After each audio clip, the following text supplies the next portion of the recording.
to guess the number of pages in is another one I wrote for The Joker Psychology, Evil Clowns, and the Women Who Love Them. So I'm going to show you the side, guess the number of pages, and we will mention the winners as soon as there's a few more than 5. All right. Well, you know, but that was good. That was a good guess. It was a good Thanks. guess. I don't think I can win anyway, so I'm out. No, you don't use mine, or use mine. You know, see if we can win.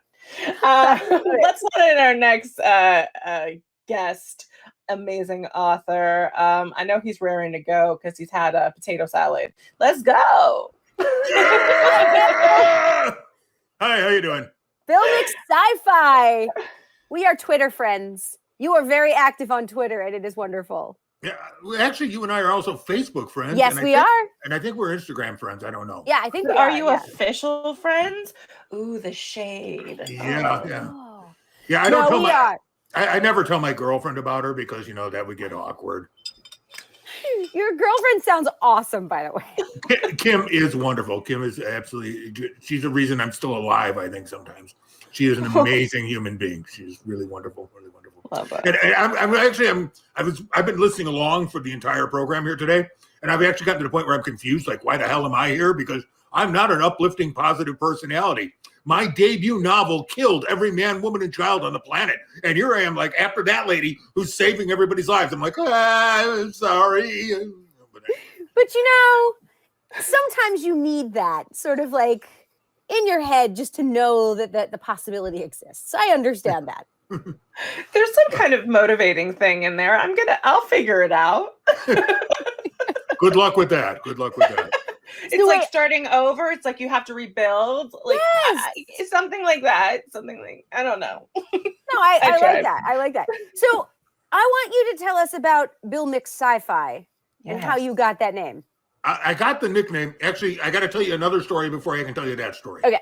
Because the first one leads to the second. Okay. In 2016, my book, The Brittle Riders, got released. The book one. When I originally outlined the book, I figured I might be lucky to get 20,000 words out of it. I got a little over 300,000. So they built it into a trilogy. Azoth Chem was like, no, you are not releasing a 300,000 word book. We're releasing it as a trilogy.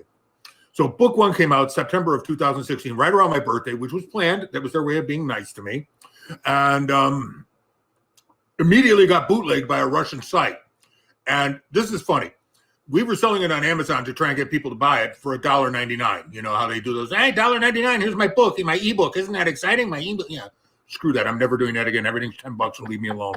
Anyway, so we're selling it for $1.99, and it got bootlegged. Some guy in Russia paid $1.99 for it, put it on his site, and started selling it for $3.99.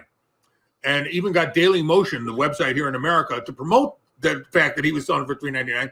And this son of a doot-doot-bop-bop sold 35,000 copies of my book in Russia without my permission, never paid me a dime. And when we bitched, sorry, am I allowed to say that? Okay, I said that anyway. So.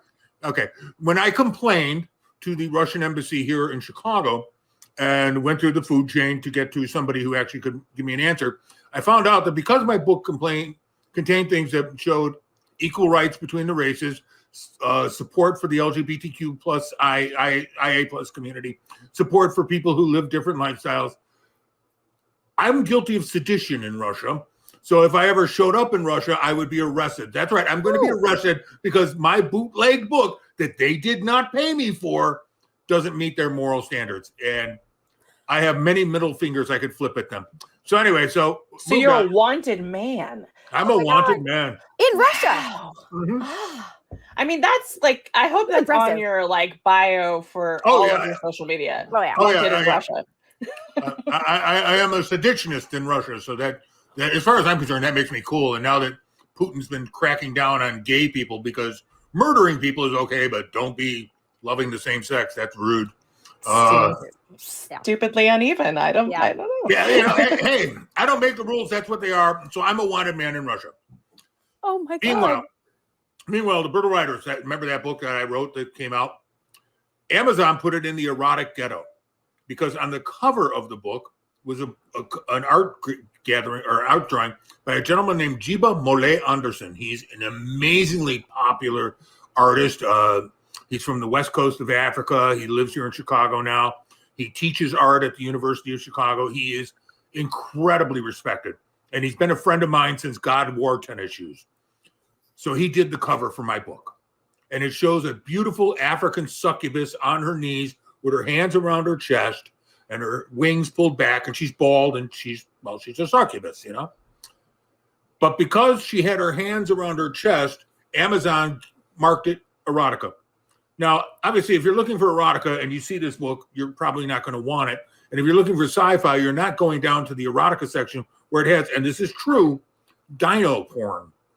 So, yeah, you can actually go, you and your Velociraptor can do your thing, but I don't fit anywhere in there.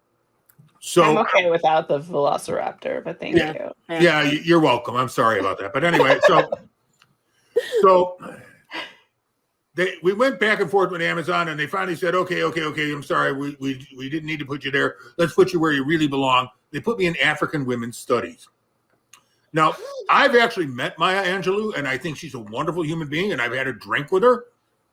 But Maya Angelou and I are not talking about the same stuff. I'm talking about the death of all men, women, and children, and the start of a dystopian new culture, and she's trying to save people's lives. Again, back to the beginning of the show, how did I end up with the nice people who are trying to save everybody's lives? So, back and forth with Amazon. They finally put me in dystopian science fiction. Yay, that's right. Problem is they removed it from my Amazon page. Now on my Amazon page, it said I was writing books about sports, golf. I hate golf with a passion.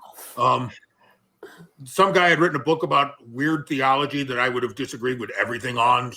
One of those right-wing theology things. I just not me. I'm a Sunday school teacher at a left-wing church, so that, not me. But anyway, so it had all this stuff that I never wrote, but it was attached to my name. And the reason it was attached to my name is because all the authors were named Bill McCormick. But my books that I had written were not attached to my name. And I had been in multiple anthologies by that point. So, I had like a little stripe that would have looked really cool if it was just me writing it. So it was cool. So I got mad. And I called Amazon. I called the 800 number, and I bounced through every single code until I found a guy.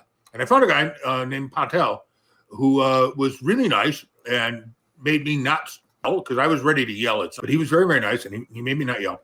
And he's the list. He's like, oh, well, I see the problem right away. They've screwed up the codes that go to everybody's name. This should go to Bill McSports. This should go to Bill McTheology. This should go to Bill McScience. That's amazing. 7 days later, I had a website. I had the web domain. I had everything.